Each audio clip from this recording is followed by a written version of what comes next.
Bismillahirrahmanirrahim. Assalamualaikum warahmatullahi wabarakatuh. Innalhamdulillah hamdan hamidin hamdan syakirin hamdan yuwafi ni'amahu wa yukafi mazidah. Ya Rabbana lakal hamdu kama yanbaghi li jalali wajhika wal 'azimi sultani. Subhanakallahumma la nusitana an alayka anta kama asnaita ala nafsik. Allahumma salli ala sayyidina Muhammadin salatan wa salaman daimaini mutalazimaini ila yaumiddin, amma ba'du. Jemaah yang kami muliakan, alhamdulillah mari kita selalu kembali kepada niat kita yang terbaik. Karena alhamdulillah juga sudah momen hijrah, momen bulan Haram. Innamal amalu binniyat. Sesungguhnya perbuatan tergantung niatnya. Maka kita duduk di sini niat untuk menuntut ilmu karena Allah, supaya kita lebih pandai bersyukur, berterima kasih kepada Allah dan berterima kasih kepada sesama. Lam yashkurillah malam yashkurin nas. Belum dikatakan kita bisa berterima kasih, bersyukur kepada Allah selama kita belum bisa berterima kasih kepada sesama manusia. Itu Bapak Ibu ya. Itulah upaya yang disampaikan oleh Rasulullah SAW untuk kita, insyaallah. Pada Nabi kita sallallahu alaihi wasallam banyak kita berselawat dengan syafaat Allahumma sholli ala sayyidina Muhammadin wa ala alihi wa ashabihi ajma'in, amma ba'du. Bapak Ibu jamaah yang kami muliakan, di waktu yang alhamdulillah kesempatan ba'da Isya ini Allah perkenankan kita bisa berkumpul kembali. Yang akan kita bahas masalah jiwa-jiwa yang perlu kita perbaiki karena manusia diuji oleh Allah, dikasih nafsu dan akal. Itu ya. Dalam tubuh kita ada namanya nafsu sugra, ada nafsu kubra. Jiwa skala kecil, ada jiwa skala besar. Jiwa skala kecil itu adalah tubuh tersusun dari ujung rambut sampai ujung kaki. Kalau skala besar ditambah dengan namanya ruh, itu ya. Yas'alunaka 'anir ruh. Qul ruh min amri rabbi wa ma utitu minal ilmi illa qalila. Jadi tentang masalah ruh itu urusan Allah. Kita dapat ilmu, tidak dapat banyak kecuali sedikit. Itu Bapak Ibu ya. Tes. Ini lebih segar gitu ya. Itu dia. Nanti tambah ngantuk Bapak Ibu ya. Ini beda kualitas. Itu Bapak ya. Masya Allah. Kita lanjut lagi. Ini lebih semangat dengarnya. Bapak ya. Jadi jiwa ini ada skala kecil, ada skala besar. Maka tubuh kita ada kepala, intinya ada inti otak, namanya lubun. Nah, kita sudah jelaskan. Dalam dada ada sebelah kiri, ada qalbun, kumpulan darah, ada inti hati, itu namanya fuad. Itu ya, inti hati namanya fuad. Itu ya.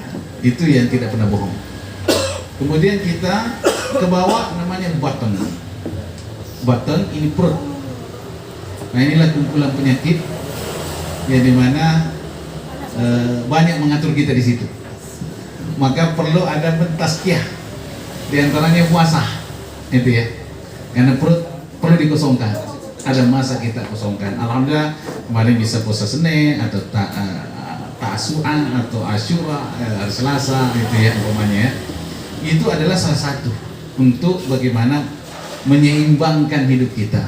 Karena banyak kita ini kalau sudah nafsu kita berkecamuk, nah itu susah mengaturnya, Pak. Betul ya? Susah mengatur. Kalau bukan petunjuk Allah.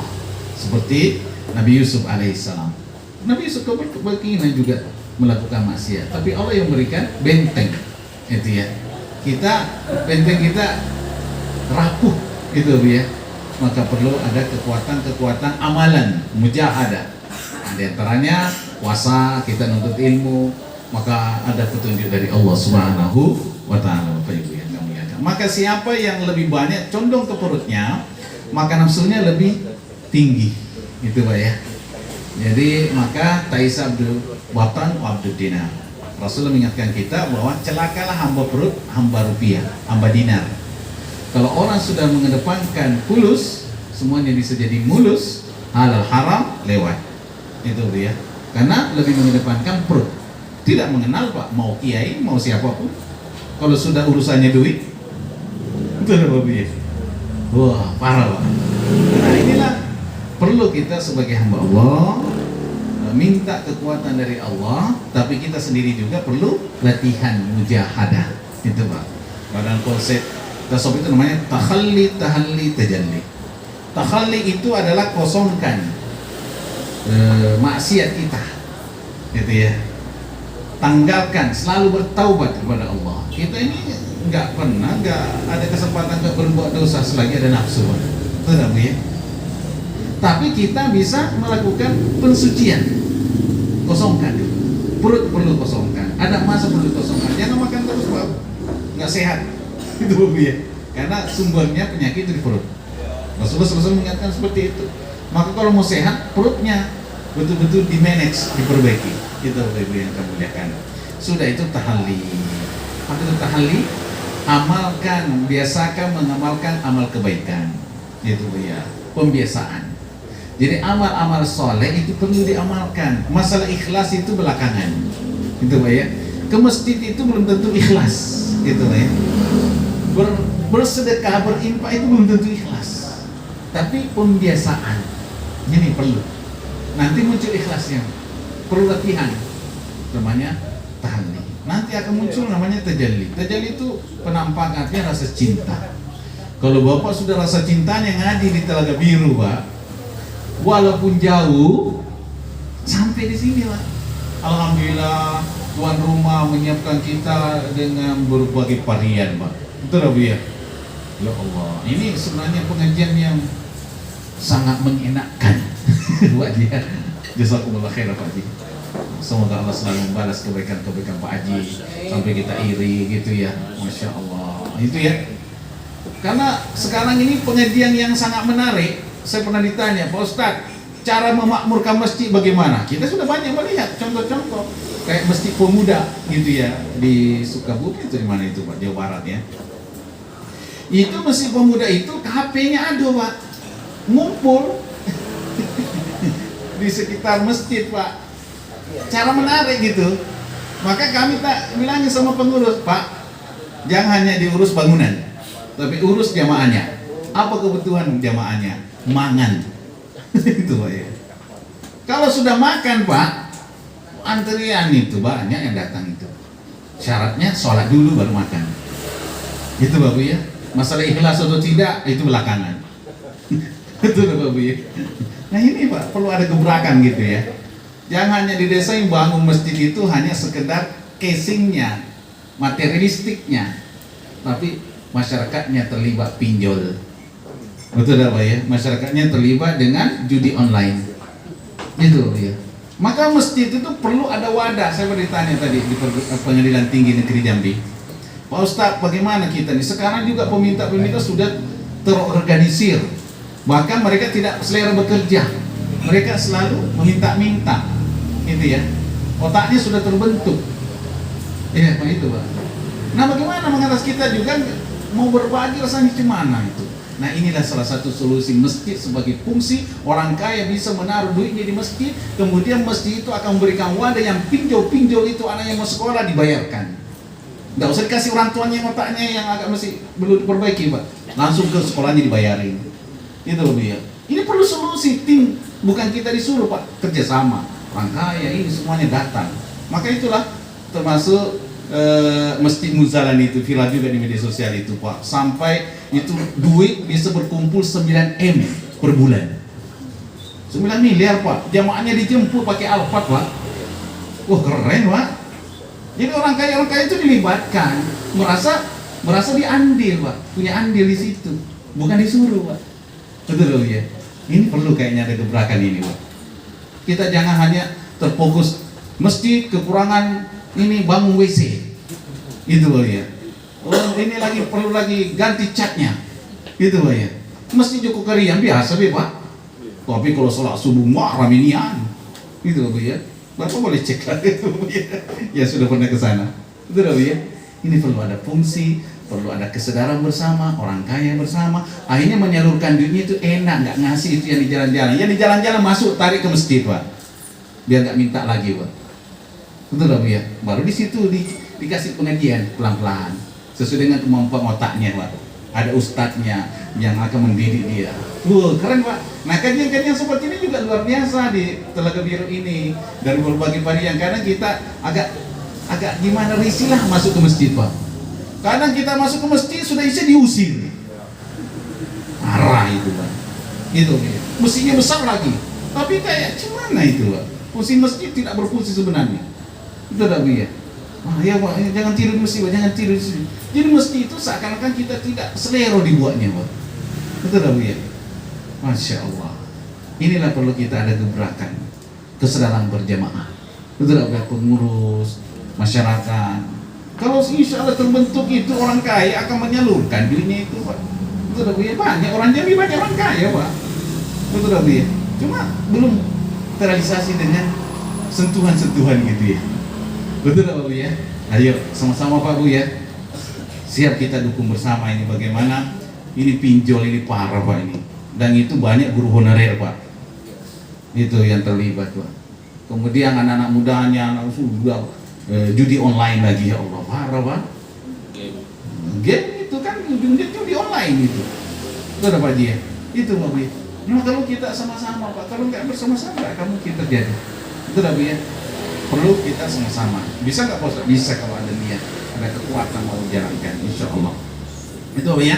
Nah kita kembali bahwa ketika perut sudah diatur dengan baik, itu Pak ya, maka mengingat Allah akan menjadi enak. Jadi teratur Pak. Kalau kita terlalu kenyang, rasanya itu ngantuk Pak. Itu Pak ya. Susah ngontrol diri itu.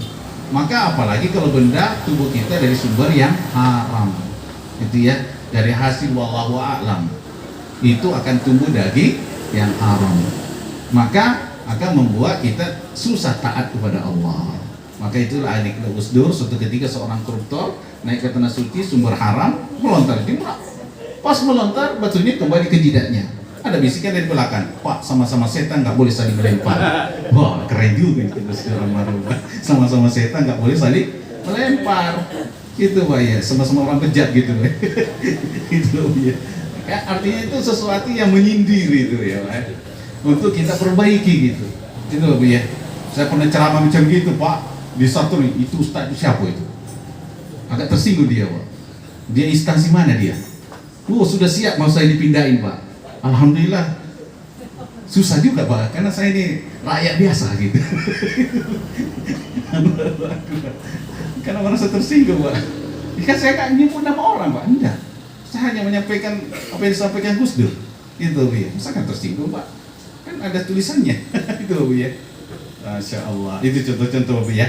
Kita kembali melihat di sini bahwa hidup ini kita diberikan oleh Allah Subhanahu Wa Taala dibekali dengan jiwa yang apakah jiwa yang tenang atau jiwa pemarah itu Pak ya, atau jiwa lawamah itu Pak. Itu ada namanya nafsu lawamah.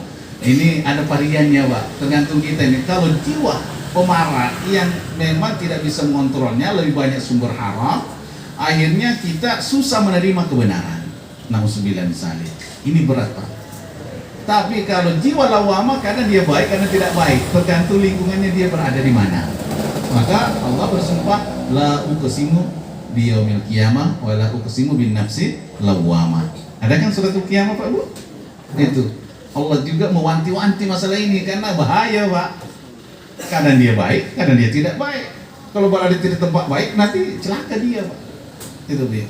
Untuk mencapai ya ayat Tuhan nafsul mutmainnah, jiwa yang tenang, itu perjuangannya besar Bapak Ibu. Kadang kita sudah mencapai tingkat kesolehan secara pribadi, betul apa ya? Tapi iblis itu membisikin kita lagi Pak, merasa kita suci, betul apa ya? Kita merasa bahwa saya sudah berbuat banyak, betul apa ya?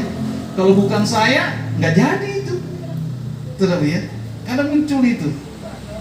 Wah, kita sudah berada di punya panggung Pak ya, Pak Ustadz. Wah, sudah merasa sudah punya mimbar gitu ya, sudah punya tempat, sehingga merasa dirinya tinggi, gitu ya. Ada sesuatu pakaian iblis di situ yang dipakai, talbisul iblis, yang merasa dirinya sudah merasa lebih, padahal ternyata sudah anak buah iblis Pak. Merasa sok suci, Sehingga yang tidak pergi ke masjid, yang tidak sholat, yang tidak baik, merasa bahwa ya ini calon penghuni neraka kayaknya nih. Itu Pak ya. Karena kita sudah rajin ke masjid Pak. Dan itu bisa timbul dalam diri kita. Betul ya? Maka kita harus selalu melihat diri kita. Ya Allah, astagfirullahaladzim, astagfirullahaladzim, aku ini sudah terjebak lagi. Betul ya? Nah, tidak boleh kita merasa suci Pak ya. Kalau perlu merasa banyak dosa, itu lebih afdol Pak. Itu lebih baik merasa banyak dosa daripada merasa kita lebih banyak kebaikannya. Itu ya, merasa banyak kita kurangnya. Kemudian Bapak Ibu yang kamu lihatkan, dalam hal poin penting di sini kita lihat bahwa dalam pembentukan tazkiyatun nafs, memperbaiki diri dalam seluruh tubuh kita di sini, maka ada kaitan-kaitan yang perlu kita lihat dengan mulai dari tadi apa namanya itu, mengosongkan, mengisi, kemudian rasa cinta itu Bapak ya, baru kita akan merasakan letak-letak proses yang kita alami Pak Bu ya. Dan kita tidak boleh merasa bahwa saya sudah sampai puncak, sudah sempurna, sehingga yang lain sudah enggak lagi. Itu Bu ya. Karena kita masih hidup Bapak Ibu. Masih hidup itu harus merasa kita perlu berbuat. Itu Bapak Ibu yang kamu lihatkan. Kemudian berikutnya kita lihat bahwa dalam akal itu ada, kita lihat secara akal, ada akal ilmi, ada akal iradi. Akal ilmi itu yaitu ilmiah yang ada di otak kepala kita Pak. Dia bisa bertafakur, bisa melihat, oh seperti ini ciptaan Allah. Itu maka yang dipanggil ya ulil albab. Lubun artinya otak yang ada di inti otak. Itu namanya panggilan Allah itu inna fi khalqis samawati wal ard wa ikhtilafil laili wan nahar la ayatil liulil albab. Albab ini jamak taksir. Lubun, luban, albabun. Banyak akal gitu ya. Manusia maksudnya yang punya akal gitu. Itu diberitahu kita untuk melihat ciptaan Allah supaya kita tauhidnya benar. Karena semua ciptaan Allah ini adalah kita perlu tafakuri. Gitu ya. Tidak mungkin ada alam seperti ini kalau tidak ada yang menciptakan. Betul ya? Angka 0 tidak mungkin ada punya nilai 0 itu kalau tidak ada angka hidup di depannya. Betul ya? Artinya alam ini tidak akan mungkin tercipta kalau tidak ada yang menciptakan. Betul ya?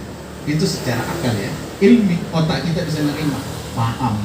Betul ya? Masya Allah. Ada akal secara ilmiah atau bukan iradi namanya, maaf ya, iradi. Iradi itu adalah akal yang ada dalam sanubari kita, hati, kolbun. Ini kolbun ini kayak goyang-goyang. Karena bahasa Arabnya kolbun itu goyang-goyang Pak ya, bukan dibaru sabit kolbi ala dini. Wahai yang membolak-balikan hati. Hati itu I love you, I hate you itu biasa Pak. Kadang senang, kadang benci, kadang ini. Kadang dongkol Pak, nengok suami kalau lagi ngasih itu ada gambar Soekarno Hatta. Itu Pak ya. Senyumnya beda Pak. Sekalinya belum datang Pak, lain cerita lagi Pak. Karena ternyata itu banyak juga yang membuat iklan obat sakit kepala bagi wanita, bukan selompas. Yang ditempel-tempel ini itu sekalinya dibawa ke toko emas, dilihatkan kemudian dibeli, ini selampasnya dibuka Pak, langsung sembuh Pak. Wah, benar atau tidak itu? Iklannya Pak ya. Ada aja Bu ya. Itu. Nah, itu Allahu a'lam bishawab. Itu Bu ya. Itu lagi supaya nggak ngantuk Pak Bu ya. Ya Pak Ustaz. Ada aja Pak Ustaz ya. Masya Allah. Kita kembali melihat lagi bahwa hati itu, noda-noda hati itu gampang. Itu Pak ya. Merasa besar, merasa suci, merasa dirinya sebagai orang yang terbaik. Ini kan noda-noda hati Pak, penyakit hati. Maka untuk mengobati itu selalu berzikir kepada Allah. Ala likulli syai'in taqala. Tidak sesuatu ada pembersihnya. Wasaqalatul qulub, pembersih hati itu adalah zikrullah. Banyak berzikir. Astagfirullah, astagfirullah, astagfirullah. Itu ya.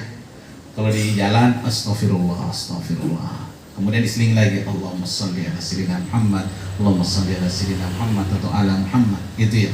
Banyak berselawat. Karena ini perlu ada bunga-bunga hati, Pak. Itu. Jadi ibu lagi masak, astagfirullah, Allahumma sholli ala sayyidina Muhammad. Itu selalu diulang-ulang. Itu dia. Yang dipikirkan masalah terus, Bu. Aduh, uang jajan, uang belanja tidak cukup-cukup. Ya Allah, Pak suami udah ngasih dikit. Belanja di pasar 100.000, mana dapatnya apa? Sayur mahal. Terus ya, pusing dengernya itu, Bu. Ya. Kok Ustaz tahu? Karena Ustaz juga sering ke pasar. Itu ya. Belanja kok, ya Allah, sayur mahal ya ternyata. Itu ya, apalagi Pak Adi lebih paham itu. Karena tiap hari belanja sayur untuk makan di sini. Harga susah menaikkan, kabur jamaah nanti. Allah, ya sudahlah, kita kembali kepada Allah. Gak usah kita selalu pusing memikirkan itu, Pak. Jalankan aja, bismillah. Itu Pak, matematika dalam kalkulator kita hidup dunia secara penghasilan dengan gaji yang kita dapatkan, umpamanya Pak, mungkin kita gaji P3K atau gaji UMR, umpamanya Pak Bu, sebulan kebutuhan rumah tangga banyak, anak banyak, nggak masuk Pak, itu ya, kayaknya nggak cukup. Tapi kalau kita sabar, kita bersyukur, ada aja jalannya Pak, cukup-cukupan aja, betul ya, ada begini-begininya, betul ya. Kan itulah keimanan kita kepada Allah.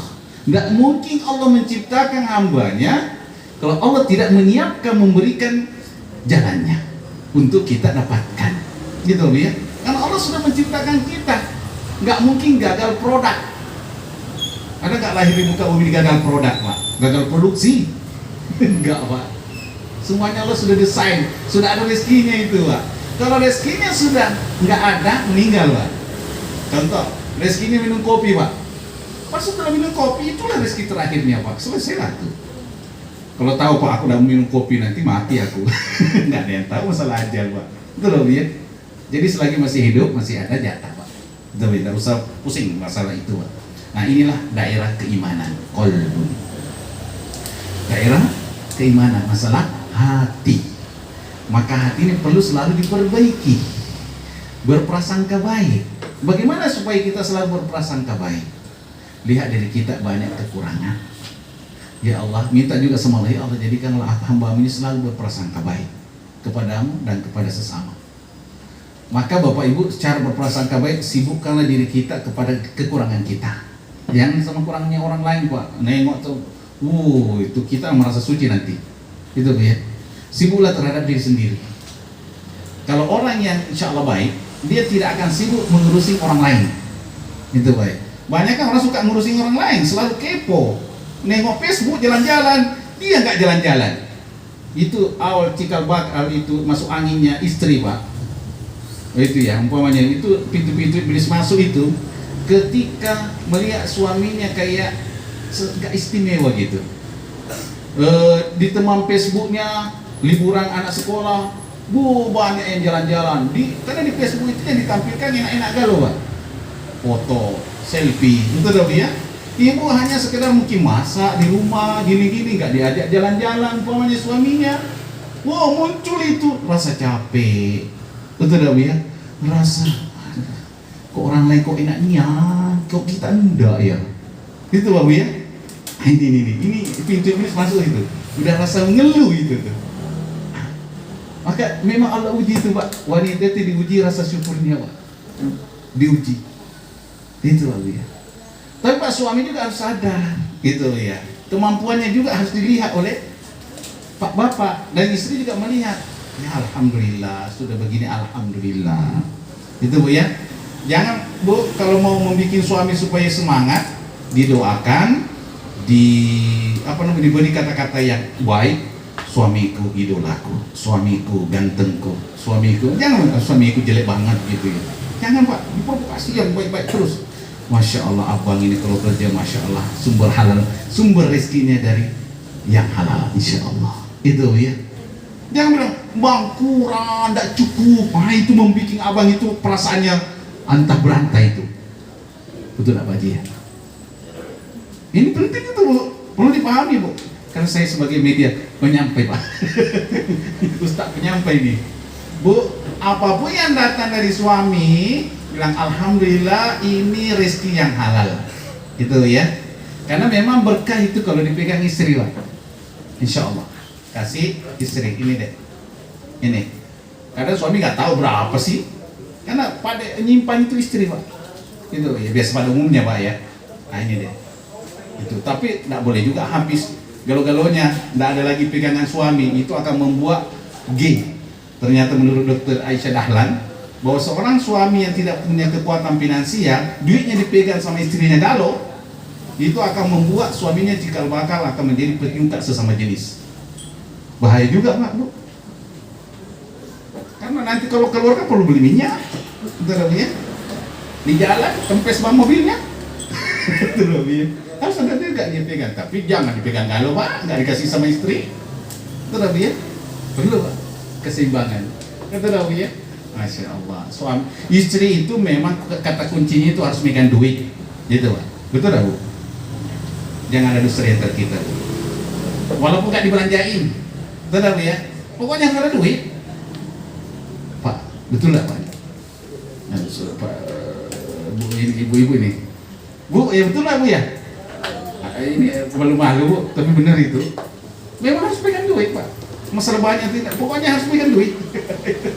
Itu, Pak ya. Ada ini Pak Ustaz, kan Pak Ustaz juga dengar ceramah, Pak. Itu, Pak ya. Allahu Akbar. Kita kembali melihat di sini, Bapak Ibu yang kamu lihat kan, dengan mengolah hati kita selalu dekat dengan Allah, kalimat zikir, selalu dengarkan Al-Quran, itu Pak ya. Ini semuanya adalah memperbaiki hati.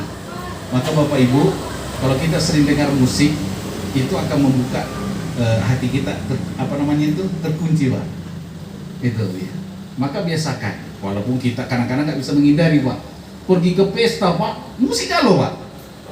Betul, Bu ya? Ya Allah, speakernya keras nih ya, kita dekat speaker makannya, Pak. Rasanya mau keluar lagi, Pak.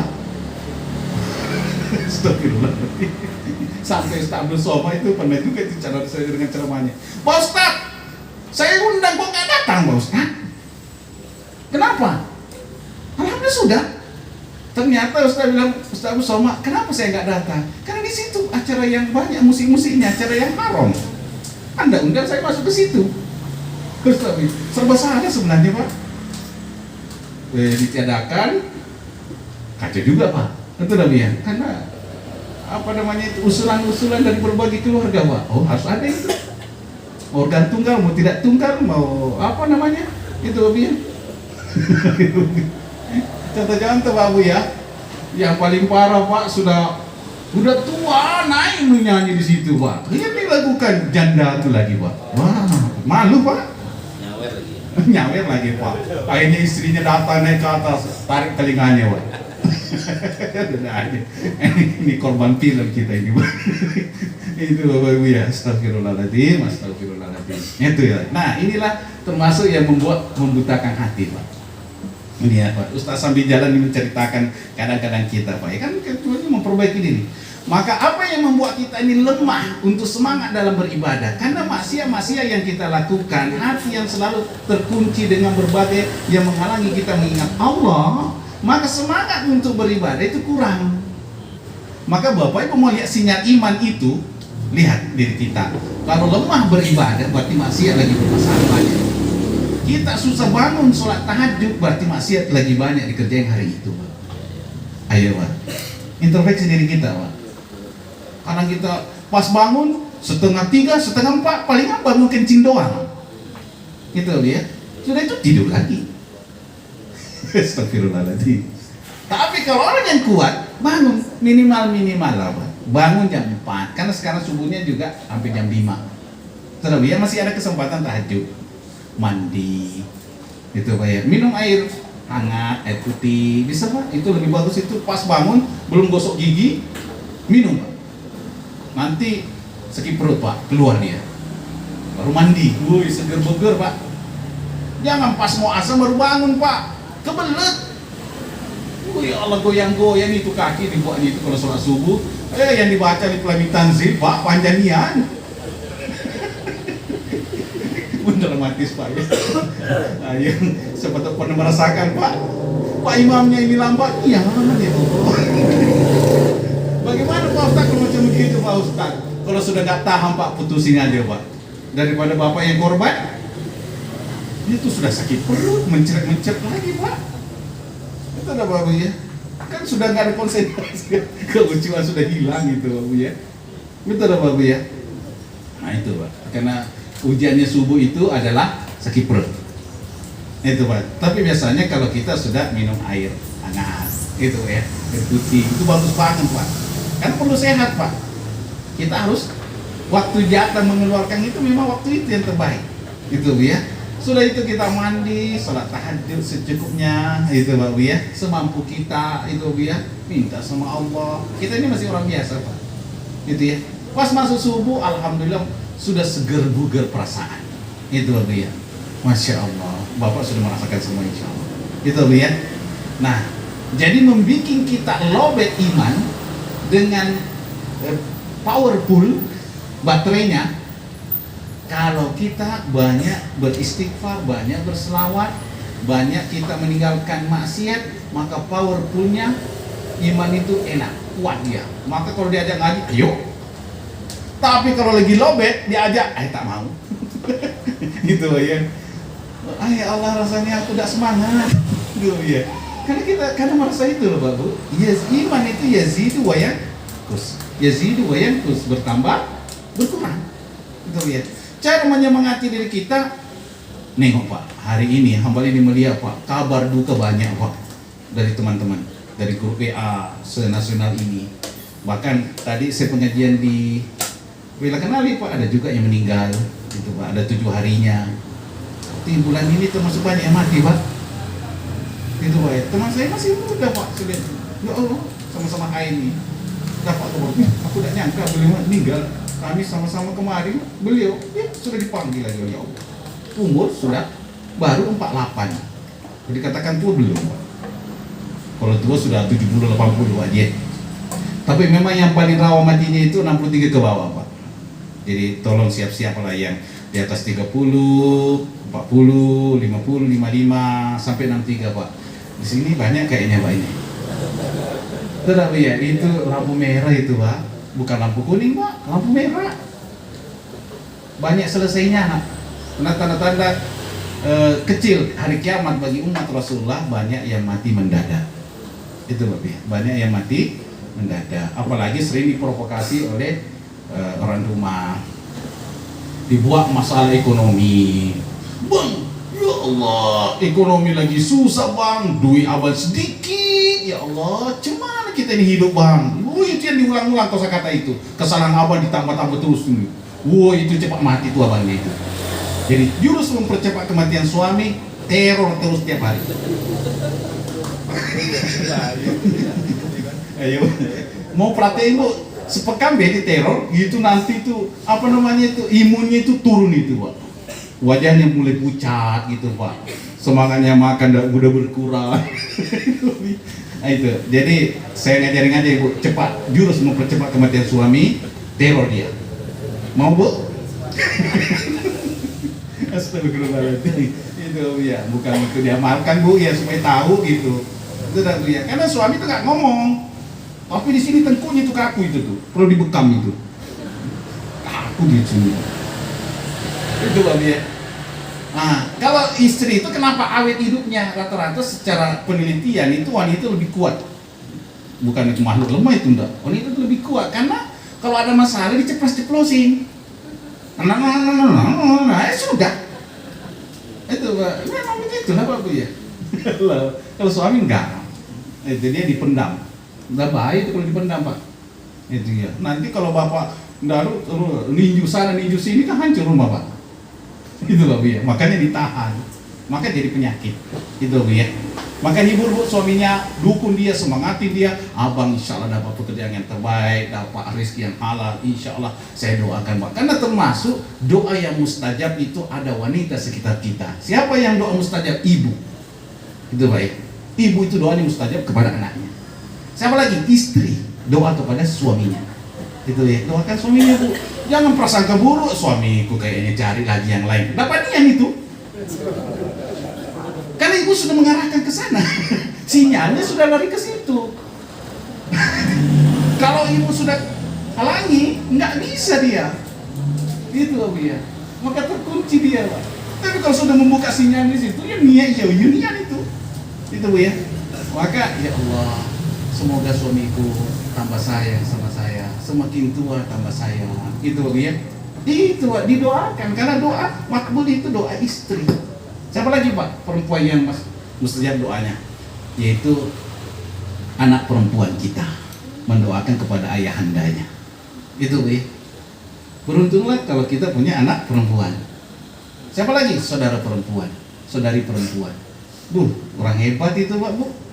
Maka ayo Bu doakan mereka supaya ibu mendapatkan yang terbaik dari Allah Subhanahu wa taala. Jadi kami kalau ketemu keluarga sama apalagi sama ibu ya mertua saya Bu ya, karena ibu saya kandung sudah meninggal Bu ya. Ya sama juga sudah meninggal. Jadi sama beliau doakan. Kalau istri saya minta selalu Dek doakan. Kami mau pergi pengajian, minta tolong doanya selalu. Itu Bu ya. Anak perempuan saya minta Dek, nak tolong doakan ayah Anda. Itu Bu ya. Penting Bapak Bu.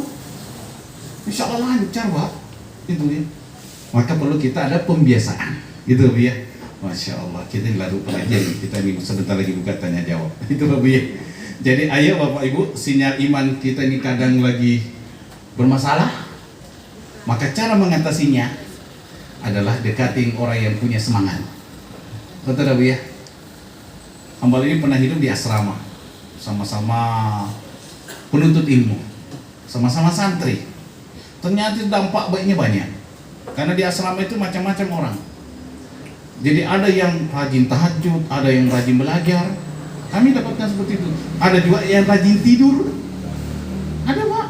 Kerjanya ngorok. Pas dia ujian lulus dia. Ini kapan dia belajarnya?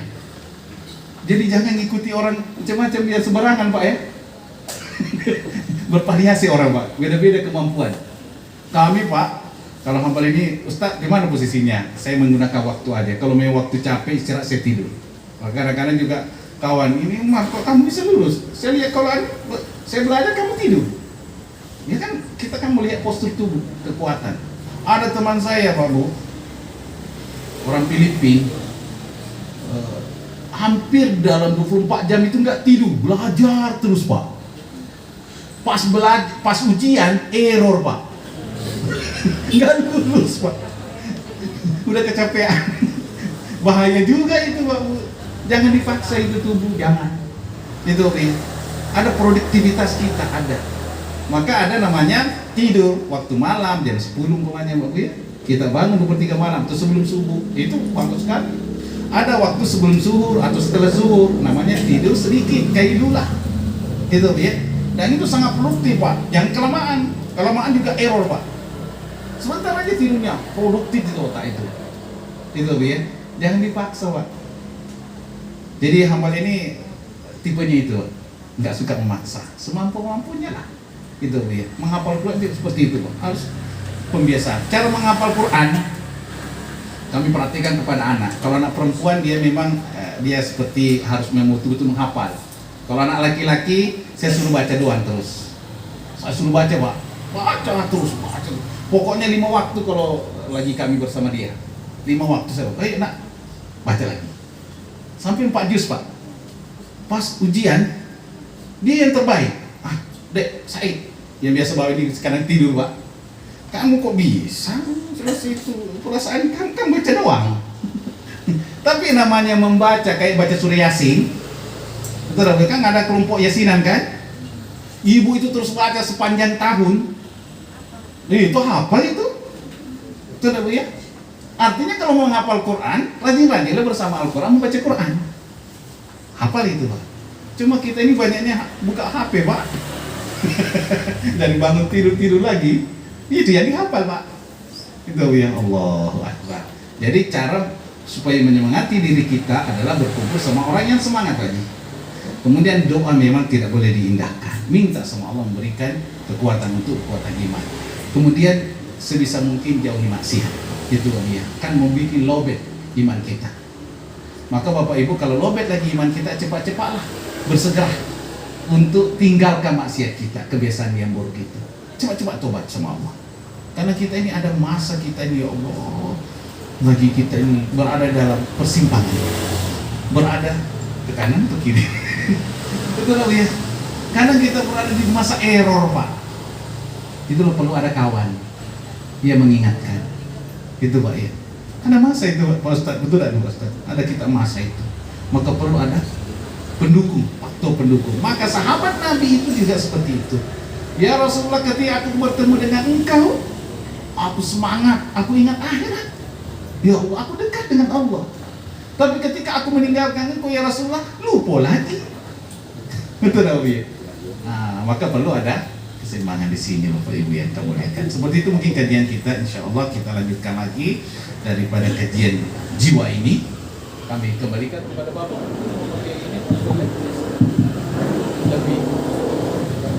Lebih bagus gitu. Baik, terima kasih banyak Pak Ustadz.